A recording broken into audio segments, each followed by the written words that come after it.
أصلي وأسلم على رسول الله. حقيقة إذا تحدثنا عن الدعاء فنحن نتكلم عن العبادة كلها، لأن الله جل وعلا يحب من عبده أن يلح عليه، يحب من عبده أن يكثر من طرق الباب عليه، يحب من عبده أن يناجيه، يحب من عبده أن ينكسر وأن يخبت وأن ينيب إليه.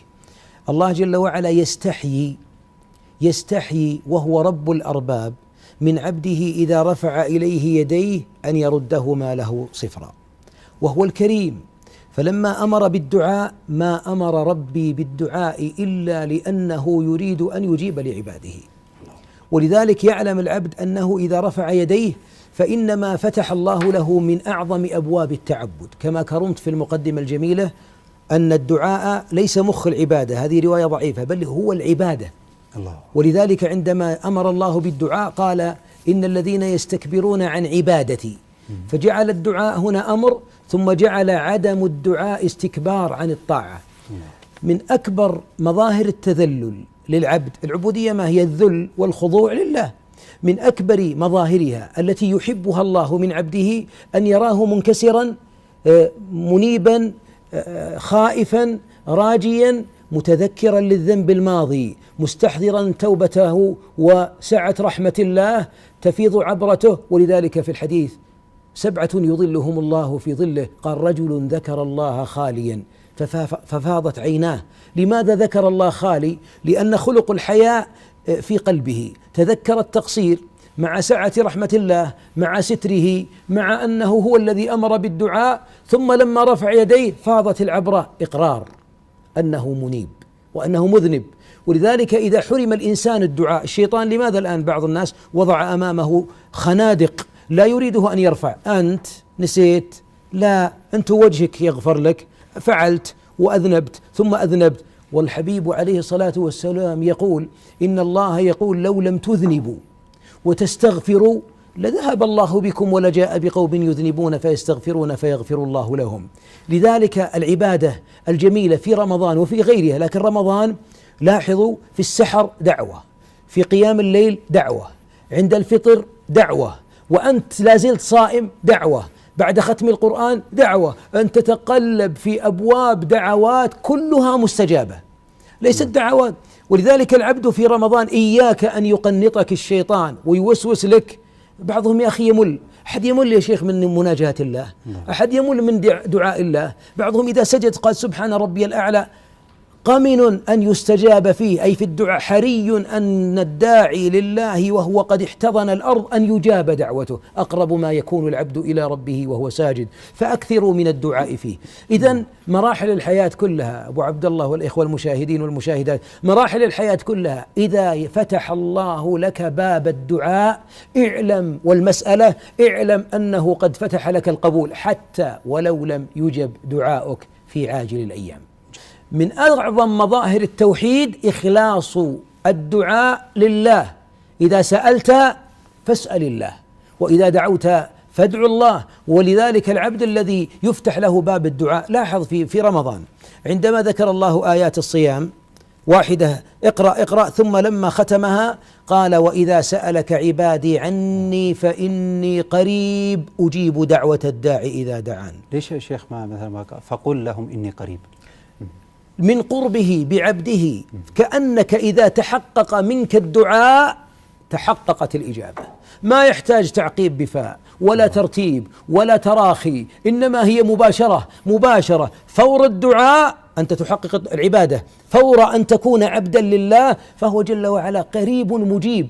بل أنه يحب من عبده أن يلح عليه. ما أحد يحب الإلحاح، حتى الوالد مع ابنه. الأم الآن في المطبخ، الأم لو أن ابنها أبي أريد أعطيني هذا، يمكن تعطيه كفه ويطلع، مع ألح 2 3 خلاص، بعدين وسط صراخات وصيحات ويقلق. الزوجة يقول الزوج أحبك، لكن إذا قالت أريد قالوا بعدين.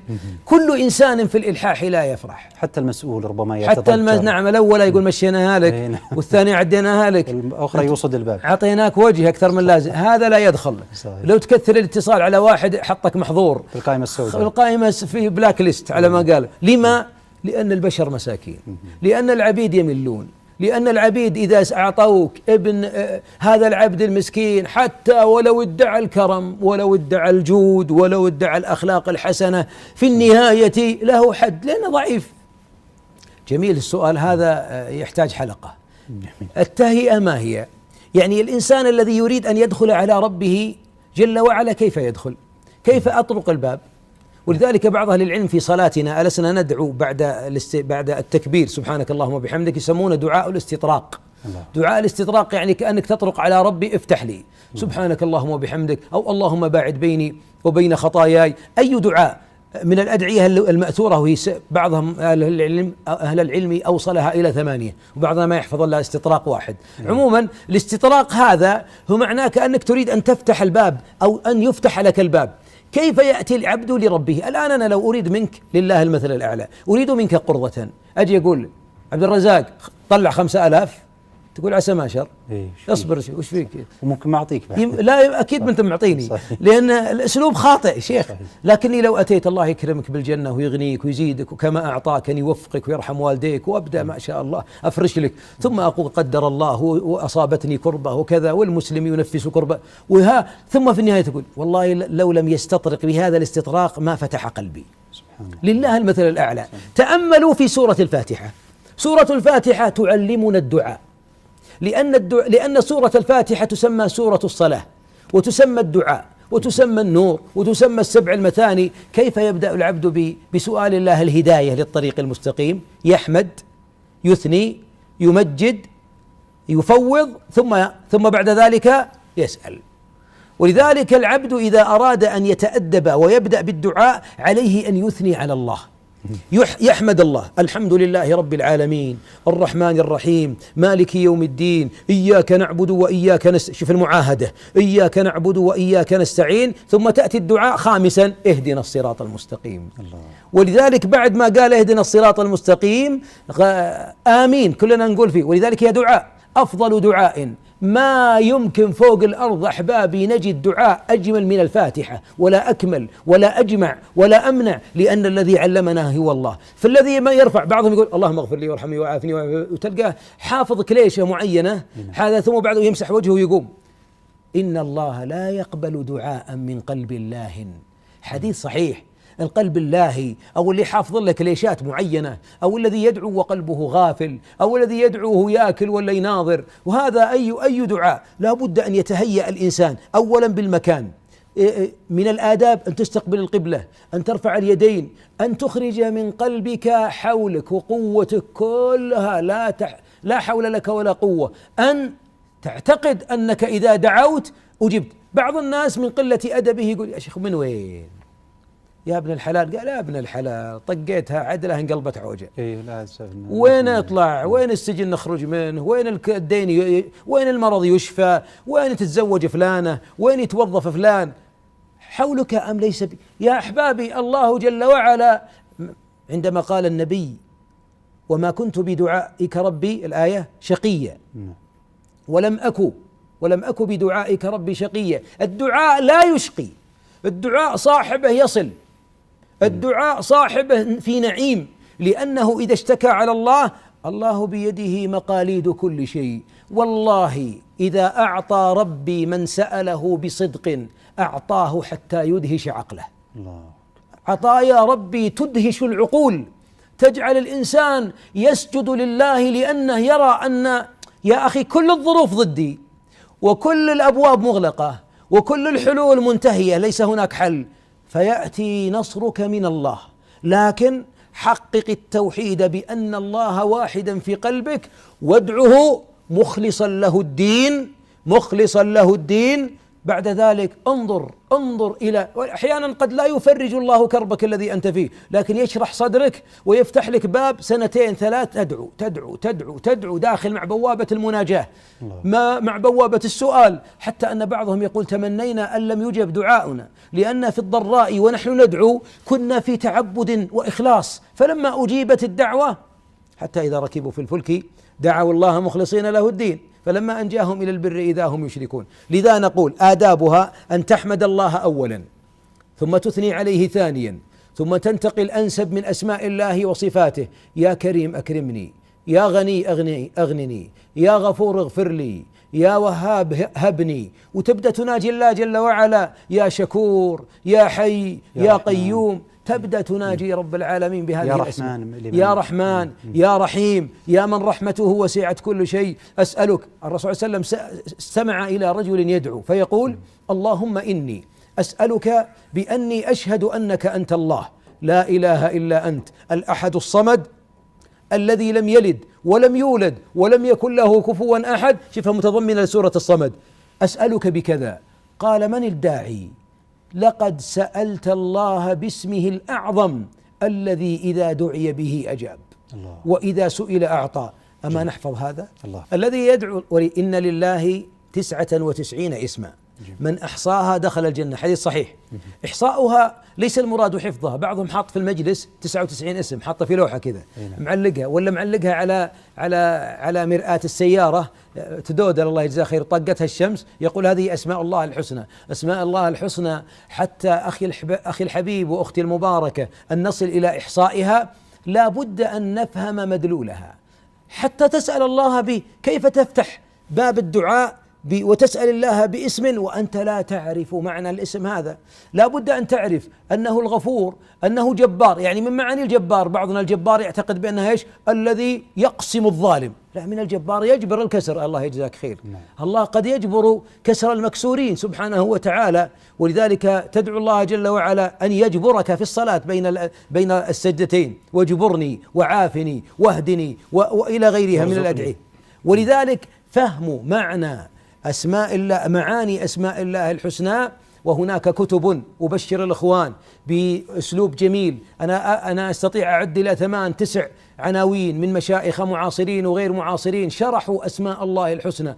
بيتك لا بد أن يكون فيه هذا الكتاب. ويا أخوي أبو عبد الله، ما أجمل الأسرة يوم تلتف بعد التراويح وتأخذ في كل يوم من أيام رمضان، خذوا 3 أسماء لله جل وعلا، يختم رمضان قد أنهينا 99 اسما. ما أجملها أن تقرأها بأسلوب جميل. الله صبور، الله منان، الله غفور، الله حي، الله قيوم، الله، تجد هذه الأسماء. الله رحمن كما كرمت، رحيم، ما أجمله. هذه واسعة وهذه واصلة. ويبدأ الإنسان بعد ذلك إذا رفع ولدك يدياته يا غفور يا كريم يا رزق، لين يناجي يخاطب ربا يعرفه بأسماء. لازم تتعرف على الله. ولذلك سورة الصمد، وش اسم الكتاب يا شيخ؟ منها شرح أسماء الله الحسنى، فيه لعمر الأشقر، مجموعة من طلبة العلم، مجموعة كبيرة بدون أن أعدد، لكن تروح المكاتبنا معاني أسماء الله الحسنى. وفي كتب اسمها مع الله أو إنه الله، كتب أخرى. الله جل وعلا لما سأل كفار مكة المشركين أهل الشرك، سألوا الرسول صلى الله عليه وسلم قالوا له صف لنا ربك، من هو ربك؟ جله لنا، عرفنا به. فأنزل الله جل وعلا قل هو الله أحد الله الصمد لم يلد ولم يولد ولم يكن له كفوا أحد. بعضنا كلمة الصمد ما يعرفها. تصدقون يا أحبابي هذه السورة أكثر ما تقرون، صح ولا لا؟ أكثر ما نقرأ في القرآن. بعضنا ماخذها مقاولة، ولا الضالين آمين قل الله أحد على طول.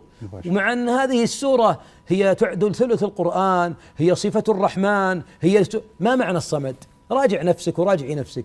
البعض منا لا يعرف الصمد. ما معنى الصمد؟ والله إن للصمد معاني إذا تدبرناها وقرأناها لنسألنه وسنصمد له، ولأنه المستغني عن خلقه الكامل بصفاته الذي تلجأ إليه الخلائق عند حاجاته. هذه من معاني الصمد.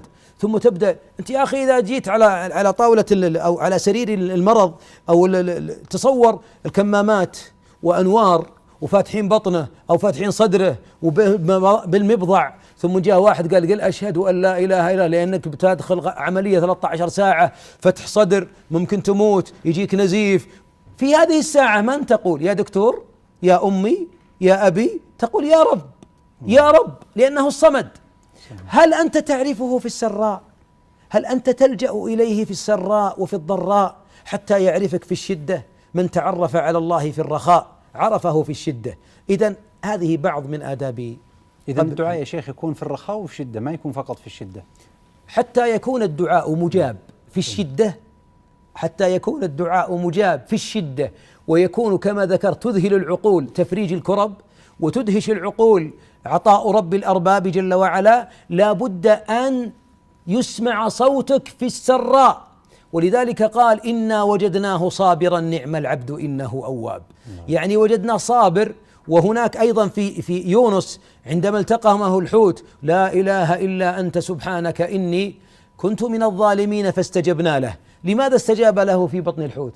لأنه كان من المسبحين، فلولا أن كان من المسبحين للبث في بطنه إلى يوم يعني كان في السراء يسبح ويدعو ويذكر. فلما أتت الكربة، أحبابي 1%، هل ممكن واحد طاح في البحر الأحمر على عمق 60 ثم ابتلعه قرش مثال، هل ممكن واحد فوق يقول والله إن صورناه سقط ودخل في 1% أمل أن يخرج حيا؟ مستحيل. لا، وبعد أسبوع قاعدين يدورون عليه. هل ممكن هذا؟ بلا شيء. مستحيل عندي وعندك. أما عند من بيده مقاليد الكون لا، فإنه جل وعلا إذا أراد لشيء أن يكون قال كن فيكون. ولذلك إياك في السراء، لأن بعضنا أحبابي الآن متى يدعو؟ إذا عنست المرأة ما جاها زوج يا رب يا رب، إذا عندهم اختبار يا رب يا رب، فيه مرض يا رب يا رب، أصيب بمرض الطفل سكر أو غيره يا رب يا رب. نكسة مالية، أقول نكسة مالية، نكسة مالية، راحت الأسهم أخذت يا رب. طيب ما فيه يا رب وأنت في النعماء. أحبابي الدعاء يحافظ ويحفظ على النعم الموجودة ويباركها. ولذلك الآن ألسنا بحاجة للنعم اللي عندنا أن نستودعها الله؟ نعم. أذكر قصة بسرعة. في اتصال؟ لا تفضل. طيب، في رجل أراد أن يقفز على بيت لأنه رأى فتاة صغيرة، وفي بعض النساء الله يهديهن أمهات عندها بنت عمرها 9 سنوات 10 سنوات ملبستها ضيق أو غيره أو عاري أو غيره، وتدخل بها في الأسواق وتقول هذه طفلة. هي طفلة طبعا في عين الأم، لكنها في عين المتسوقين امرأة كاملة لها أنوثتها.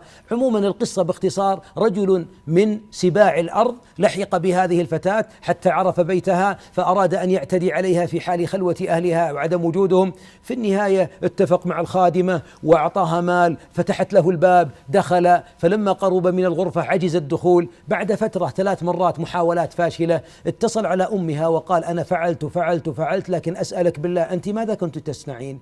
قالت ما أصبحت وما أمسيت إلا استودعت الله ما وهبني، وربي لا يضيع ما وهب. إذا استودع، نحن نحتاج إلى أن نستودع ما عندنا من أموال، من أبناء، من حسن، من جمال، من بيت، من سيارة. كم ناس سكنوا بيت جميل وأثاث والآن ساكنين في شقة مفروشة. كم ناس زوجوا بنتهم ب5 مليون في ليلة ليلة عادت بحقيبتها والدموع عليها. كم واحد وكم انقلبت نعم بعض الناس إلى نقم، ومنح بعض الناس إلى محن، بسبب عدم الارتباط بالله، عدم معرفة الله في السراء. أحبابي حتى يسمع الصوت الجميل إذا قلت يا رب، الملائكة هذا صوت نعرفه لأنه كان يناجي. ولذلك أجمل ما يناجي العبد ربه في قيام الليل. 11 شهر أحبابي. بعض الناس بعد رمضان قام الليل إلى رمضان القادم، وتجده تبارك الله في جوف الليل لا يستعذب النوم. والله يا أخوانا بعضهم يتقلب كما وصفه الله في القرآن: تتجافى جنوبهم عن المضاجع يدعون ربهم خوفا وطمعا ومما رزقناهم ينفقون. تجد أن بعضهم يتقلب لأن لذته يا رب. بعضهم إذا صف قدميه، أنت أجير أمام رب عظيم، ترفع يديك تناجيه، هذا الصوت اللي أشهر أن تقول يا ربي يا ربي يا رب، ما والله ما يضيع هذا. جميل. أن يدعو الإنسان بمجامع الدعاء. ومن أعظم ما علمنا عليه الصلاة والسلام الدعاء الجميل دعاء ربنا آتنا في الدنيا حسنة وفي الآخرة حسنة وقنا عذاب النار. هذا يقال في الصلاة ويدعى به في ختام كل طاعة، وهو من أجمع الأدعية على الإطلاق. ومن جوامع الدعاء ما علمه الرسول صلى الله عليه وسلم مثلا لأبي بكر لا تدعن في دبر كل صلاة أن تقول اللهم أعني على ذكرك وعلى شكرك. ومنها أيضا الدعاء القرآني: ربنا لا تزغ قلوبنا بعد إذ هديتنا، ربنا هب لنا من أزواجنا وذرياتنا، ربنا اغفر لنا ولإخواننا الذين سبقونا بالإيمان، ربنا، إلى هذه الأدعية القرآنية الواسعة. ومنها ما علمه الحبيب أيضا لعائشة رضي الله عنها عندما سألته عن في قيام الليل في العشر الأواخر: أرأيت لو أدركت هذه الليلة؟ قال: فقولي ربنا أو اللهم إنك عفو تحب العفو فاعف عني. التعدي في الدعاء المراد به أن يدعو الإنسان بظلم أو بقطيعة رحم أو أن يدعو غير الله جل وعلا، وهذا كله، أو أنه بعض أهل العلم ذكر أيضا رفع الصوت فيه من الاعتداء، أو أن يدعو على إنسان. نبدأ بأولى: يدعو الإنسان بإثم، يعني اللهم قطع أوصاله وجمد الدماء في عروقه. وهو وش سبب يا شيخ؟ لأنه مثلا صدم سيارته مثلا أو وقف عند بابه أو سد عليه، ويبدأ يدعو عليه: يا أخي لا تعتدي في الدعاء. أيضا منها أنه يدعو أيضا على أرحامه، يدعو بالإثم أو قطيعة الرحم، يدعو: والله أسأل الله الذي أن يفعل بك وأن يترك بك. وتجد بعضهم يدعو على إخوانه أو يدعو الناس إلى قطيعة الرحم، هذا من الدعاء الاعتداء. أو أن يدعو غير الله، وهذا اللي ذكرناه، وهو من الاعتداء أن يدعو غير الله، أو أن يدعو الله بما لم يشرعه الله، لأن الدعاء عبادة ونحن أمة متبعة لا مبتدعة. صحيح. فلا ندعو الله جل وعلا بشيء لم يشرعه رب العالمين. أول أمر استعان في كمده على حزنه وكمده على الله: إنما أشكو بثي، أو الله المستعان على ما تصفون. ثم بعد ذلك قال لهم لما لاموه: إنما أشكو بثي وحزني إلى الله، ما شكيت لكم، يا أخي اتركني مع ربي. لأنهم يقولون يعني سيفندك المرض وستتعب لأنك لا زلت ترجو أن يعود إليك يوسف. فقال لهم: إنما أشكو بثي وحزني إلى الله. كل محبط، كل ذاهب له في الحياة نعمة، كل من غابت له نعمة كان قد ألفها، من مات له ابن، من سجن له أخ، من قطعت أقدامه، من الصبر هو مفتاح جنات النعيم. الصبر الجميل عاقبته جميلة. فقال يعقوب: صبر جميل والله المستعان. والصبر الجميل قال العلماء عنه أنه الصبر الذي لا شكاية معه، شكايته. ولذلك عندما نام رجل مريض وابتدأ يئن أنين المرض، أتاه أحد التابعين فقال: يا أبا فلان، ثبت أن أنين المريض تكتبه الملائكة، فكتم أنينه لا يريد حتى أن يئن، حتى لا يكتب عليه أنه اعترض على قضاء الله. صبر جميل. الصبر الجميل لا شكاية معه. قصة يوسف نعرفها. ثم بعد ذلك ماذا؟ ألقى إخوة يوسف على وجه أبيهم قميص يوسف فعاد إليه البصر، ثم أتى مع أهله إليه، ثم رفع والديه على العرش وسج وخروا له سجدا، لأنه كان في شرعه جواز سجود المخلوق للآخر.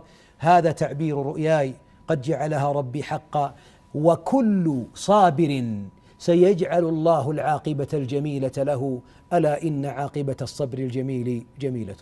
لأنك الآن لو تدعو غير الله لدخلت جهنم خالدا فيها، لكنت خالدا فيها مشرك. أتدعو غير الله؟ ولذلك الذين الآن يدعون على عتبات يسمونها مقدسة، أو يبركون ويجثمون على قبور وأضرحة، أو على قباب رفعت، أولئك الضعفاء. مسكين يلتجئ إلى مسكين، فقير يلتجئ إلى فقير، عاجز يلتفت إلى عاجز. ولذلك أن بعض الصالحين لو خرجوا من قبورهم لقتلوا من كان يطوف بهم ويدعوهم وطردوهم، لأنه هو ختم على عمله. يا أخي بالعقل، أنت لو تجد إنسان مربط بحبل، مربط بكلبشة، ثم أنت تريد تطفئ نار، ولا أنت تريد النجاة من هلكة، ثم تنادي المربط هذا: تكفى افزع يا أبو فلان، الله يرحم والديك افزع معي. وش يقولون الناس لك؟ يقول مجنون يعني. أنت أعمى تستفزع بأضعف منك. يا أخي هذا مربط، هذا لو عنده حيلة لفك يده يا بالحلال وراح له، هو ضعيف. هذا مثال بسيط لذاك. يا أخي هذا في قبره، هذا ختم على عمله، هذا صار رميما، هذا يحتاج إلى رحمة أرحم الراحمين، أتسأله؟ يقولون ما ندعوهم أو إيش إلا ليقربونا إلى الله زلفى. يعني نحن ما نسألهم ولا ندعوهم ولا ما نشرك مع الله. شوف الحيلة الشيطانية، لكن نريدهم يتوسطون عند من؟